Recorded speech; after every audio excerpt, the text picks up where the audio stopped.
I can't sit here this morning and say definitively that there were no elected politicians last night at the Roper Auditorium to hear Brigitte Gabriel speak about the threat that radical Islam, and really Islam altogether, poses to Western societies. I do know that early on, about 6:45, when I finally got into the building, there was a long line going in, and they had someone sweeping people with a wand because of security concerns. If you're Brigitte Gabriel, you have a lot of security around you because there are people out there, obviously, who don't like what she says. And in the climate we live in, she is a marked human being for that reason. But I finally got inside and I walked down front. I'd seen a couple of friends that they'd been well ahead of me in line, and I wanted to say hello, and I was looking for them. I got down to the front of the auditorium, down by the stage, and they had a couple of rows that were set up for politicians from different offices, and including guests too. And this was a no-cost event. They were invited, and they were told there would be reserved seating if they wanted to come hear this. And as we have said on the air, the notion that your presence is an endorsement simply isn't true. A lot of people would go to some event like this because they would find it would be valuable at least to hear someone's testimony, and that's what it is. It's a testimony from her about her own life's experience as to what happened in her home country. As she explained last night, growing up in Lebanon as a little girl, Lebanon was considered to be, well, in Beirut, the capital was called the Paris of the Middle East. It was a beautiful country. It was a majority Christian country. The Maronites, who dominated the religious faith in that country, are loosely affiliated, probably not the best description, but loosely affiliated with the Roman Catholic Church. To the extent that their priests can get married, there are some differences in how they address religious faith. But it was a quiet country. And what happened is, after the Palestinian uprisings from about 1970 on, because the Palestinians who were living at that time in Jordan, which is the true Palestinian homeland, they tried to kill King Hussein of Jordan.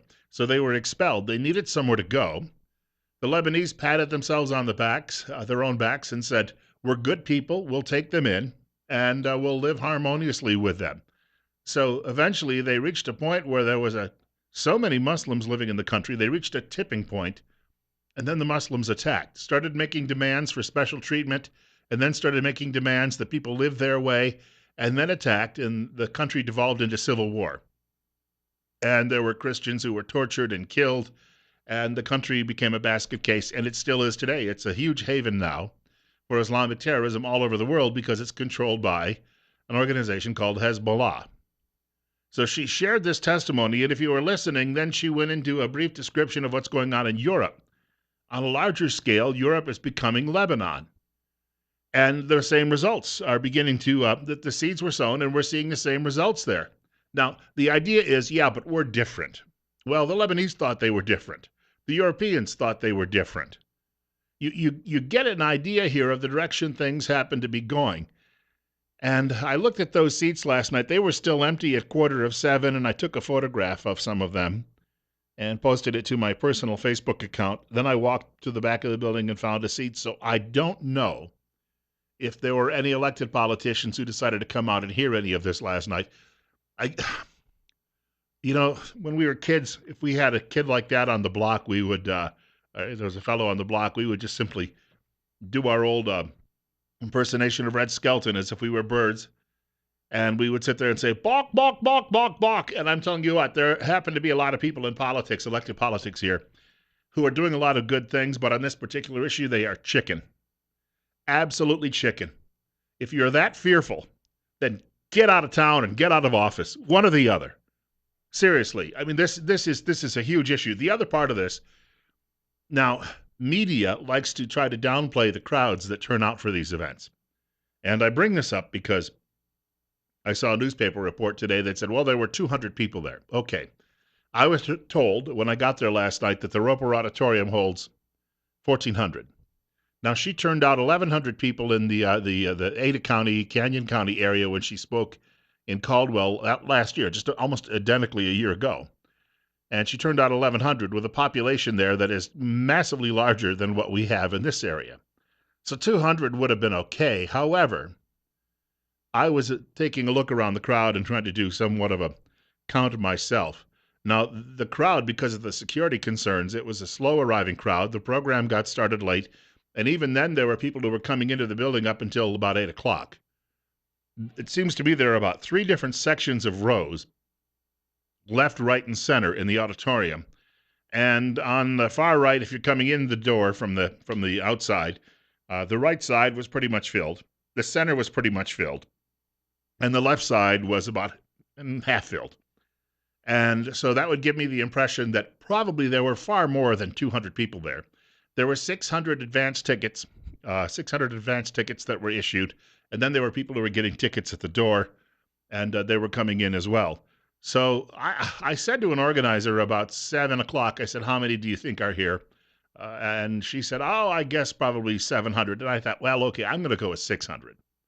But then, as I say, more people kept coming in, and I mean, it filled up. So I will go with perhaps close to 700 people. When media says there are only 200, that is all part of trying to discredit the movement, to discredit the story and say, well, this is just a small cabal of people and they're not representative of this community. Because if the numbers are higher than that, and I will admit, there were probably some people who went just out of curiosity to hear this woman speak. That does happen. Not everyone there was in support, but people would like to be informed, so they go to an event like this. But the overwhelming majority, just judging by the applause lines, there are people in this community and they are very concerned about all of this. And it would really be nice if someone in the political arena would stop screaming racist, racist, racist every time this subject comes up and start taking it a little more seriously, because we could reach the tipping point here. And I know people say, well, yeah, but we're only having a few hundred here, a few hundred there, a few hundred there, a few hundred here. Yeah, that's like government saying, well, we only spent a few billion here and a few billion here and a few billion over here. After a while, that starts adding up into trillions. And we could end up with the same type of numbers here eventually, where this does become the same threat that it became in Lebanon and now is in Europe. We have a caller with us. You're on the air at 8:14 with Bill Colley on KLIX. Yes, Bill. I read the article in the paper, and the 200 is an absolute joke. I routinely do these things because my son has a band, and I always evaluate my numbers. And I'm telling you, if we weren't at 700, we were above it. And so this is the kind of thing that the paper wants us to think, that there's really only just a few of us right-wing crazies out here that are involved. There was business leaders there last night, business owners, Representative Pete Nielsen from Mountain Home, but he represents Western Twin Falls County, another representative newly elected. I met her, I can't remember her name, but nobody from our area, nobody from the city, nobody from CSI, and the representative from the paper, I don't necessarily agree with his article too much, but to discount the people that was there as if they are just right-wing crazies is a real mistake by our local officials.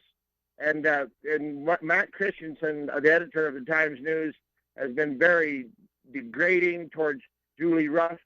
If you meet the lady, you'll know that she has the utmost principles.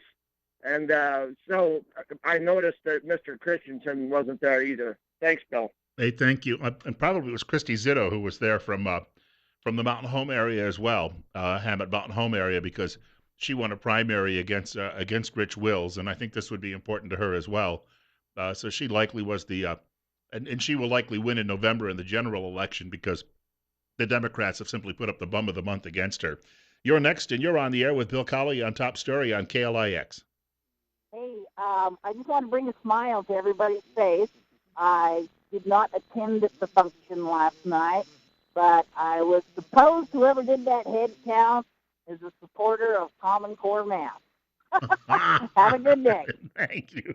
Thank you for the call. Well said. Well said.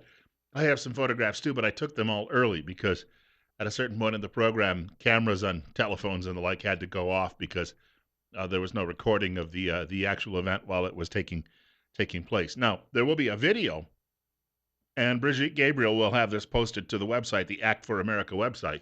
They do that with these various presentations, and it'll be a YouTube video that will be available for people.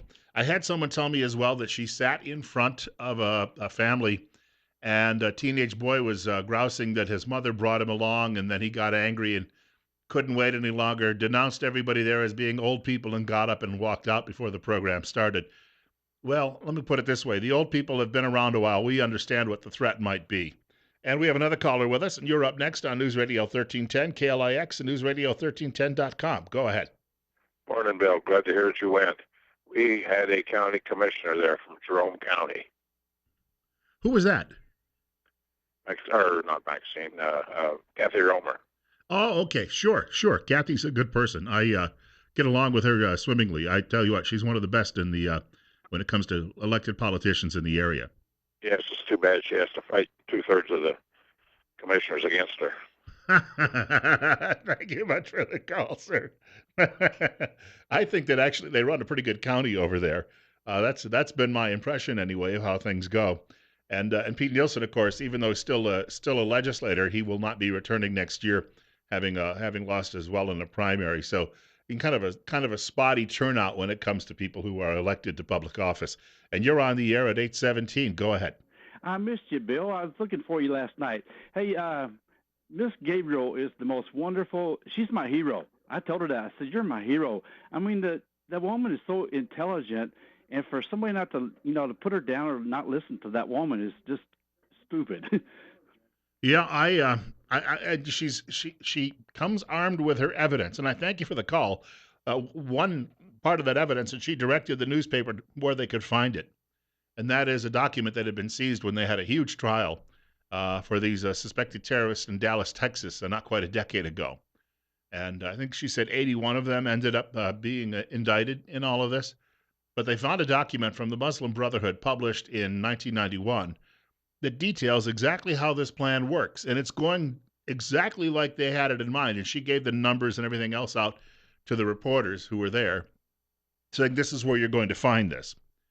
And it details the plan. I mean, it's not a secret. And they also brag about how they get people to talk about interfaith dialogue and all of these other buzzwords you hear.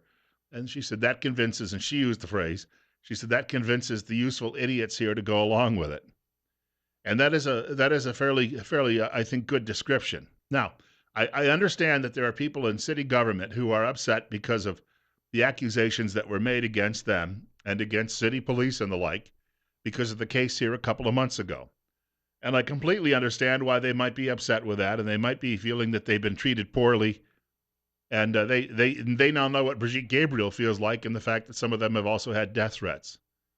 But you know what? If you want to offer an olive branch to a great many of your constituents, there was a wonderful opportunity last night. You want to have a dialogue with the bad guys, but you won't have a dialogue with the good guys. What is the problem there? Bill Colley with you on Top Story on News Radio 1310, KLIX and newsradio1310.com. We've got more on this subject. Also, coming up just after the 8:30 break, Dr. Jonathan Tripp and family will tell us about their mission. I got home from this event last night and got into the house and thought, my gosh, maybe it's because I was out in the heat going into the program, and then I had to park. And again, this is why I know there was a really big crowd, because I had to park a long, long distance away. You could just tell by the parking lots, if you were trying to figure out how big the crowd was, that it was impressive. But I got home and it just felt hot in the house. But the AC was working fine, as it turns out. On the other hand, your heating and cooling unit, before you turn it on, and especially when we start getting into the cooler weather, maybe in another matter of just weeks, what you want to ensure is that it doesn't, that you don't flip the switch that first cold night and have no service. So what you need to do in advance is get someone to check it out. And we recommend the folks at Ramsey Heating and Cooling, or Ramsey Heating and Electric, in Burley. And we've been telling you about the team there because they're professionals. They'll get it done right the first time, and you'll have a problem-free, cozy winter if you check out Ramsey Heating and Electric. And you can drop into the office at Overland Avenue, 2600 Overland Avenue in Burley, or the telephone number might be the simplest for people, is 678-0459, Ramsey Heating and Electric, where they sell warm winters and cool summers. Just as an addendum to all of this discussion going on here about Brigitte Gabriel's visit, this is from the Washington Examiner. I saw this yesterday. President Obama said Thursday, the Islamic State appears to be shifting to high-profile terror attacks around the world. the more the U.S. and its partners reduce the group's grip on power in Iraq and Syria. In fact, this is a quote from him, the decline of ISIL in Syria and Iraq appears to be causing it to shift to tactics that we've seen before, and even greater emphasis on encouraging high-profile terrorist attacks, including in the United States, unquote, he said.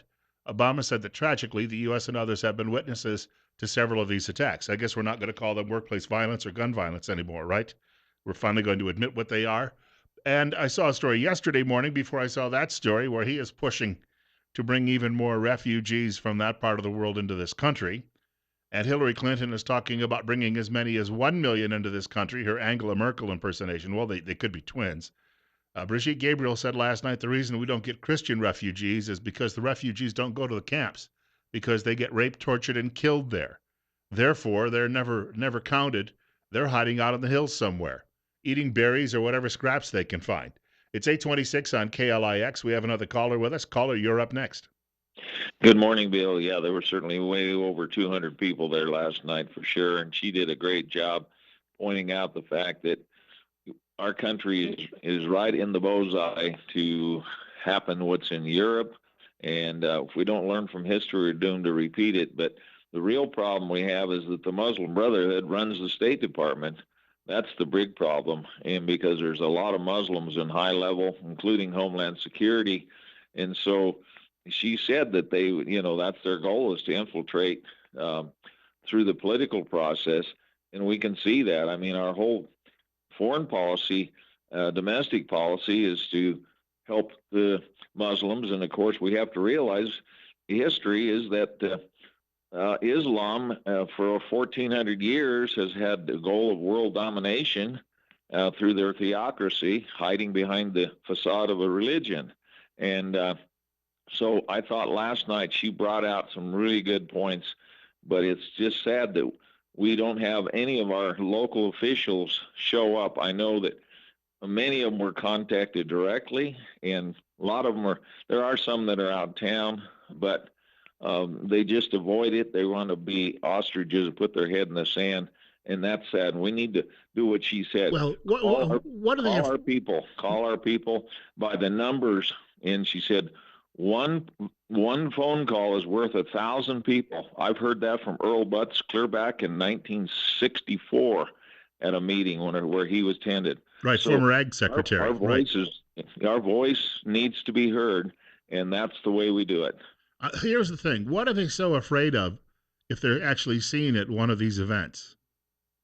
I don't know. It's just beyond me. Well, will there be no more campaign contributions from Chobani? Is that it? I guess perhaps, I don't know. It just the arrogance that some of them have is just beyond me. They really don't want to find out. This is Idaho. This notion that they are somehow this great intellectual elite. Come on, again, it's Idaho.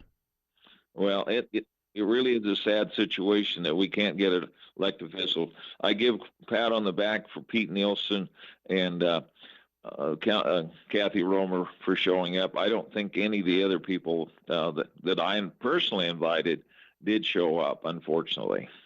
Well, I thank you for the effort, and good seeing you there last night, too, as well.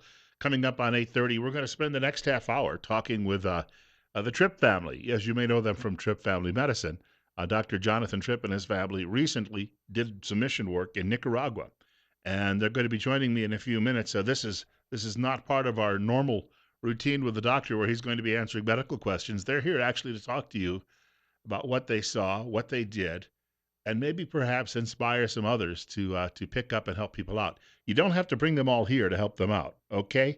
You can go to other parts of the world and do that. In fact, the Dalai Lama, of all people, a very liberal religious leader, once said, back just about a month ago, that we should not be moving refugees all over the world and destroying our own cultures. We should just carve out areas and protect them where they could stay in their own homelands until things get settled down.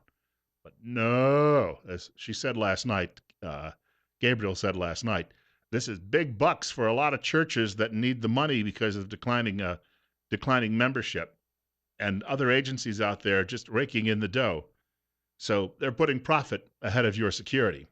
8:30, Bill Colley with you on Top Story on News Radio 1310, KLIX and NewsRadio1310.com.